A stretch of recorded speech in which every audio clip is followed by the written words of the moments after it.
Được rồi, tôi thực hiện video này vì nếu ai đó xem được nó, tôi không biết phải nói gì.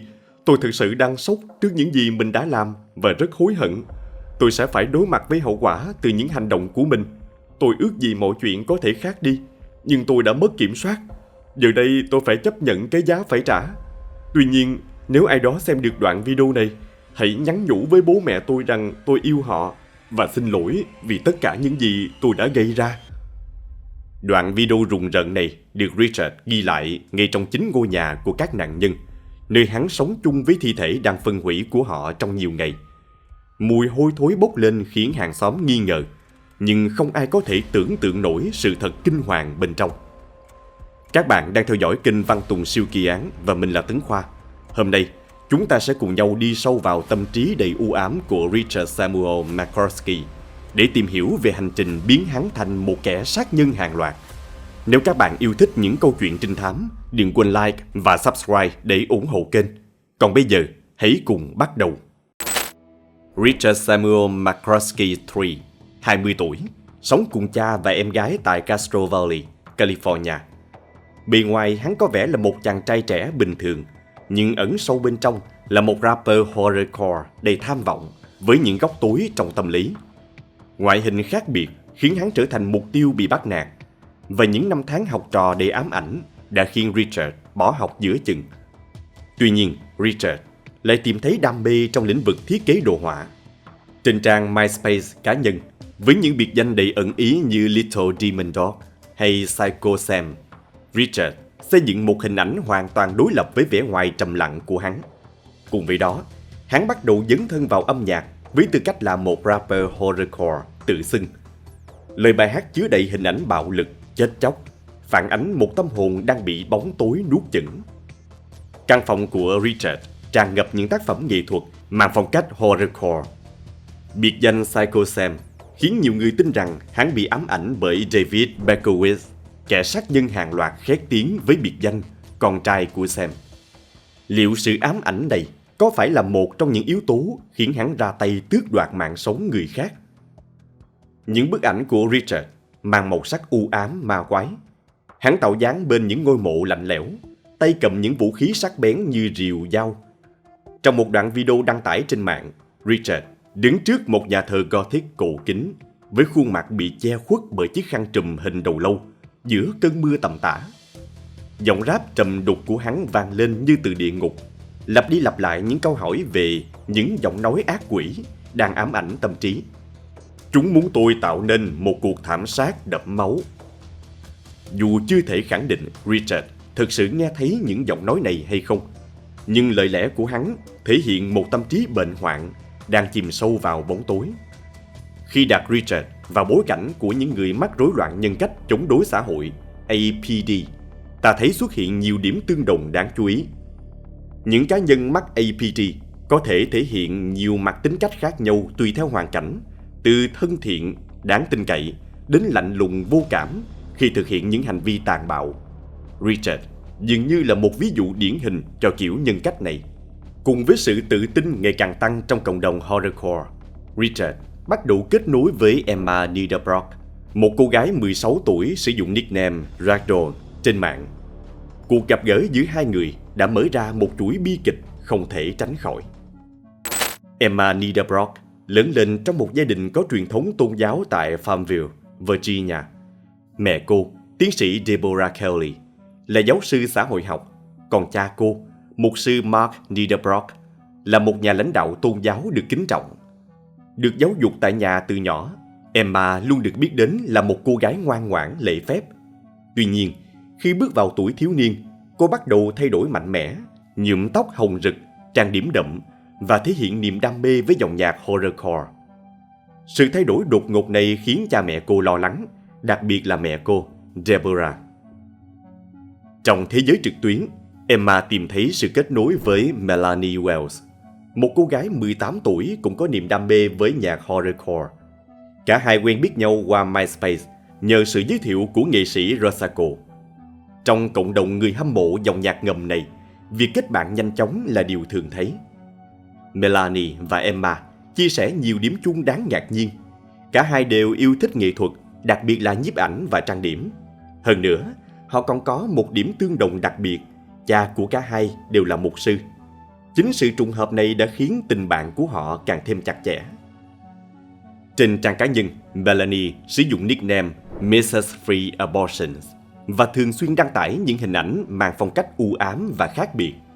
Những bức ảnh chụp tại nghĩa trang, sở thích hút thuốc, uống rượu, cùng niềm đam mê nghệ thuật phục hồi thi thể. Tất cả tạo nên một hình tượng hoàn toàn trái ngược với hình ảnh thường thấy của một cô gái tuổi teen. Tuy nhiên, chính sự khác biệt này lại cuốn hút Emma. Cả ba, Emma, Melanie và Richard, dần bị cuốn vào một mối quan hệ phức tạp mà không hề hay biết số phận của họ đã vô tình gắn chặt với nhau theo một cách bi kịch. Mối quan hệ giữa Emma và Richard ngày càng trở nên gắn bó. Richard coi Emma như bạn gái trực tuyến, nhưng có vẻ như Emma không hoàn toàn đồng ý với quan điểm này.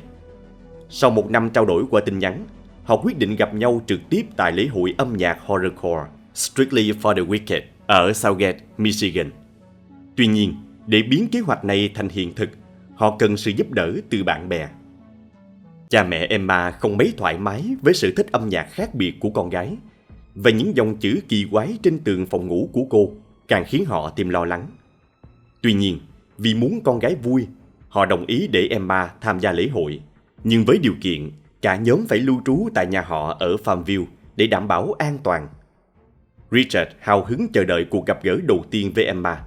Đối với hắn, đây như một tia hy vọng le lói giữa cuộc sống đầy mệt mỏi, đặc biệt là sau khi gia đình đổ vỡ. Việc gặp gỡ Emma phần nào giúp hắn xoa dịu nỗi cô đơn. Ngày 7 tháng 9, Emma tràn ngập phấn khích. Cô đăng một dòng trạng thái đầy tình cảm trên trang MySpace của Richard. Lần tới khi anh kiểm tra MySpace, anh sẽ ở nhà em rồi. Em yêu anh rất nhiều cưng à, mãi mãi và luôn luôn. Cô háo hức đếm ngược từng giờ đến khoảnh khắc được gặp Richard. Không thể chờ đợi lâu hơn, Richard đặt vé bay từ California đến Farmville vài ngày trước buổi hòa nhạc. Nhưng ngay khi gặp mặt, Emma đã cảm thấy không thoải mái trước sự rụt rè vào ngoại hình của Richard. Ngay cả trước khi lễ hội diễn ra, mối quan hệ giữa Emma và Richard đã bắt đầu rụng rời. Tuy nhiên, cả hai vẫn quyết định tham gia sự kiện như dự định. Việc cha mẹ Emma chấp nhận lái xe 10 tiếng để đưa cả nhóm đến lễ hội thể hiện sự quan tâm của họ dành cho con gái. Nhưng liệu họ có thực sự hiểu những gì đang diễn ra trong tâm hồn cô gái trẻ? Tại lễ hội, tin đồn về cuộc tranh cãi giữa Emma và Richard nhanh chóng lan truyền. Chị gái Richard tiết lộ rằng bạn bè của hắn đã chứng kiến cảnh hai người tranh cãi kịch liệt. Dường như tình cảm của Emma dành cho Richard đã phai nhạt, khiến hắn tổn thương và tức giận. Hắn đã đầu tư quá nhiều cảm xúc vào mối quan hệ này, và việc bị Emma từ chối là điều hắn không thể chấp nhận. Mặc dù bề ngoài, mọi thứ dường như trở lại bình thường sau khi họ trở về Farmville, nhưng thực tế, mối quan hệ giữa hai người đã rạn nứt nghiêm trọng. Sau khi trở về nhà gia đình Niederbrock, cả Emma và Melanie đều đăng nhập vào MySpace. Vào lúc 2 giờ 43 phút sáng ngày 14 tháng 9, Melanie đăng một dòng trạng thái khó hiểu, sẽ về nhà vào ngày 16 tháng 9. Tuy nhiên đến ngày hẹn, Melanie vẫn mất tích và không có bất kỳ dấu hiệu nào. Cha mẹ Melanie vô cùng lo lắng khi không thể liên lạc với con gái. Họ đến tận nhà Niederbrock nhưng không nhận được bất kỳ phản hồi nào. Những cuộc gọi đến điện thoại của Melanie, Emma và cả Rosako đều không có ai trả lời. Chỉ có Richard trả lời điện thoại, nhưng những phản hồi mơ hồ của hắn càng khiến họ thêm nghi ngờ. Cùng ngày, bà Kathleen, mẹ của Melanie, lo lắng cho sự an toàn của con gái, nên đã liên hệ với ông Mark Niederbrock, cha của Emma, nhờ ông kiểm tra xem Melanie có ở đó không. Ông Mark đồng ý và hứa sẽ gọi lại ngay khi có thông tin. Tuy nhiên, thời gian trôi qua mà bà Kathleen vẫn không nhận được bất kỳ hồi âm nào. Không thể chờ đợi thêm, bà Kathleen quyết định trình báo cảnh sát về sự mất tích bí ẩn của con gái. Khi tiếp nhận vụ việc, cảnh sát đã liên hệ với Richard và hắn thông báo rằng Melanie và Emma đã đi xem phim ở Richmond và đang trên đường về. Tuy nhiên, bà Kathleen cảm thấy có điều gì đó không ổn. Bà chia sẻ mối lo ngại của mình với cảnh sát và yêu cầu họ kiểm tra kỹ ngôi nhà của gia đình Niederbrock. Tuy nhiên, trong lần kiểm tra ban đầu, cảnh sát không phát hiện điều gì bất thường Sau khi nghe lời giải thích của Richard, họ quyết định rời đi. Không yên tâm với câu trả lời của Richard, bà Kathleen tiếp tục gọi lại cho hắn. Lần này, bà thẳng thắn bày tỏ mối lo lắng và yêu cầu Richard cung cấp vị trí cụ thể của hai cô gái. Tuy nhiên, Richard lảng tránh, chỉ nói rằng họ không thể nghe điện thoại. Cảm thấy tình hình ngày càng nghiêm trọng, bà Kathleen gây áp lực buộc Richard phải gọi cảnh sát lần nữa. Khi nói chuyện với cảnh sát, Richard cố gắng tạo ra một tình huống khẩn cấp giả, báo rằng có những tiếng động lạ phát ra từ tầng hầm. Tuy nhiên, khi cảnh sát đến nơi, hắn lại thay đổi lời khai, nói rằng đó chỉ là tiếng động từ con chó. Cảnh sát nhanh chóng có mặt tại hiện trường và tiến hành kiểm tra sơ bộ khu vực tầng hầm. Không tìm thấy dấu hiệu bất thường, họ rời đi. Trong khi đó, một số hàng xóm bắt đầu phàn nàn về mùi hôi thối kỳ lạ bốc ra từ ngôi nhà của gia đình Niederbrock. Sự thờ ơ của cảnh sát trước vụ mất tích đầy nghi vấn này thật sự đáng báo động. Việc các cô gái vị thành niên mất tích nhiều ngày, cùng với những báo cáo về tiếng động lạ và mùi hôi thối, lẽ ra phải khiến họ điều tra kỹ lưỡng hơn. Bi kịch thương tâm của 4 nạn nhân là minh chứng đau lòng cho những sai lầm của lực lượng cảnh sát. Gia đình các nạn nhân có thể cân nhắc khởi kiện, nhưng khả năng thắng kiện là rất thấp. Nhiều tiểu bang có luật bảo vệ cảnh sát khỏi các vụ kiện dân sự, trừ khi có bằng chứng rõ ràng cho thấy các sĩ quan đã hành động cẩu thả hoặc cố ý lơ là trách nhiệm. Điều này đồng nghĩa với việc đi kiện có thể không mang lại kết quả khả quan. Trong trường hợp này, mặc dù đã có nhiều dấu hiệu đáng ngờ như mùi hôi thối và các báo cáo về tiếng động lạ, việc chứng minh cảnh sát đã tắc trách không hề đơn giản. Họ có thể lập luận rằng đã thực hiện các biện pháp cần thiết dựa trên thông tin có tại thời điểm đó. Quyền miễn trừ pháp lý của cảnh sát là một vấn đề gây tranh cãi. Mặc dù cơ chế này giúp bảo vệ họ khỏi những vụ kiện vô căn cứ, nó cũng tạo ra rào cản lớn đối với các nạn nhân và gia đình khi tìm kiếm công lý. Ngày 17 tháng 9, Richard gọi điện về nhà và nói với chị gái rằng hắn nhớ gia đình và muốn biết mọi người có khỏe không. Câu nói "em yêu mọi người" khiến chị gái hắn ngạc nhiên và lo lắng, bởi trong gia đình họ, việc thể hiện tình cảm trực tiếp như vậy là rất hiếm hoi. Mặc dù cảm thấy bất an, chị gái Richard không thể ngờ rằng một tội ác kinh hoàng đã xảy ra tại Farmville. Cô biết em trai mình là người nhạy cảm, dễ bị tổn thương. Những năm tháng bị bắt nạt đã khiến Richard tạo nên một lớp vỏ bọc mạnh mẽ, lạnh lùng. Nhưng khi đối mặt với sự từ chối của Emma, lớp vỏ đó sụp đổ, để lộ một con người yếu đuối và bất ổn. Trong khi đó, bà Kathleen liên tục gọi điện báo cảnh sát về sự mất tích của con gái. Bà cho biết đã liên hệ với bạn trai của Melanie, nhưng không nhận được câu trả lời rõ ràng. Chồng bà đã đích thân đến Farmville để tìm kiếm, nhưng không gặp được ai. Bà đặc biệt lo lắng khi nhớ lại cuộc gọi cuối cùng của con gái vào lúc 1 giờ 28 phút sáng ngày 15 tháng 9. Trước những tình tiết đáng ngờ này, cảnh sát quyết định quay lại ngôi nhà ở Farmville để kiểm tra kỹ lưỡng hơn. Khi đến nơi, họ bị sốc trước mùi hôi thối nồng nặc bốc ra từ bên trong. Ngay lập tức, họ phá cửa và phát hiện một cảnh tượng kinh hoàng. Khi cánh cửa bật mở, một mùi hôi thối nồng nặc ập đến, khiến các sĩ quan phải bịt mũi. Căn nhà tối om, yên tĩnh đến rợn người. Những tia đèn pin quét qua từng góc khuất, để lộ những dấu vết bất thường trên sàn nhà và tường. Một trong những sĩ quan bước vào phòng ngủ tầng trệt và đột ngột khựng lại. "Chúng ta đến quá muộn rồi." Giọng anh ta nghẹn lại. Dưới ánh sáng chập chờn, 4 thi thể bất động hiện ra. Không còn nghi ngờ gì nữa, đây không phải là một vụ mất tích đơn thuần, mà là một vụ thảm sát. Danh tính các nạn nhân nhanh chóng được xác định: Mark Niederbrock, Deborah Kelly, Emma Niederbrock và Melanie Wells. Nhưng đáng sợ hơn cả là những dấu vết để lại trong căn nhà. Mọi bằng chứng cho thấy kẻ thù ác không chỉ ra tay tàn nhẫn, mà còn ở lại hiện trường nhiều ngày, như thể tận hưởng bầu không khí chết chóc do chính hắn tạo ra. Và điều đáng ngờ nhất, Richard đã biến mất. Trước đó, vào khoảng 4 giờ sáng cùng ngày, Richard đã đánh cắp xe của nạn nhân và gây tai nạn. Một cảnh sát đã dừng xe hắn vì vi phạm luật giao thông và thậm chí còn giúp hắn gọi xe kéo. Tài xế xe kéo nhận thấy những vết bầm tím kỳ lạ trên người Richard và một mùi hôi thối khó chịu. Tuy nhiên, Richard nhanh chóng đưa ra một lời giải thích thoái thác và tiếp tục hành trình. Sau đó, Richard gọi taxi đến sân bay. Trên đường đi, hắn lại bị cảnh sát dừng xe vì vi phạm giao thông. Nhưng lần này, hắn vẫn giữ thái độ bình tĩnh đến kỳ lạ, như thể không hề hối hận vì những gì mình đã làm. Chỉ vài giờ sau khi phát hiện vụ án mạng kinh hoàng, cảnh sát chính thức phát lệnh truy nã Richard. Hình ảnh của hắn được lan truyền rộng rãi trên các phương tiện truyền thông, khiến dư luận bàng hoàng. Ngày 19 tháng 9, Richard bị bắt giữ tại sân bay quốc tế Richmond.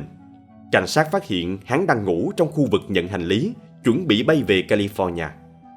Khi bị bắt, Richard vẫn còn dính máu trên người, chứng tỏ hắn chưa kịp thay đồ hay tắm rửa sau khi gây án.